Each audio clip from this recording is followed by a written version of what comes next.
দেশবাসী, আসসালামু আলাইকুম।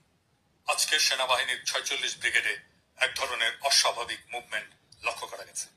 আশঙ্কা করা হচ্ছে সেনাবাহিনীর একাংশ থেকে একটা কুয়ের প্রচেষ্টা চলছে। ধন বলছো পিনাকি ভট্টাচার্য, সেই হইছে সেই। তোমার কথা শুনে ভয় চোদ্দ না, আমার এলাকার কুত্তা মইরা গেছে, বুঝতে পারছো? মানে তুই ডেন্ডি খাস ভালো কথা, কিন্তু তুই এটা এসে সোশ্যাল মিডিয়াতে কেন বুঝাবি? মানে তোর এতই ভালো লাগে এটা প্রমাণ করতে যে ভাই আমি পিনাকি ভট্টাচার্য, আমি অনেক বড় মাপের একজন ডেন্ডিখোর, দেখো দেখো আমার ডেন্ডিখোরি কথাবার্তা। তোমরাও শোনো শোনো হে খানকির পোলাপি, নাকি বাঙালিরা বেশি দিন গাউরে খায় না, তোমারে তাও 1 বছর খাইছে, এটা তোমার সৌভাগ্য। বাঙালি এখন আর তোমাকে খাবে না, তোমার ডেন্ডিখড়ি কথাবার্তাও বাঙালি খাবে না, বুঝতে পারছো?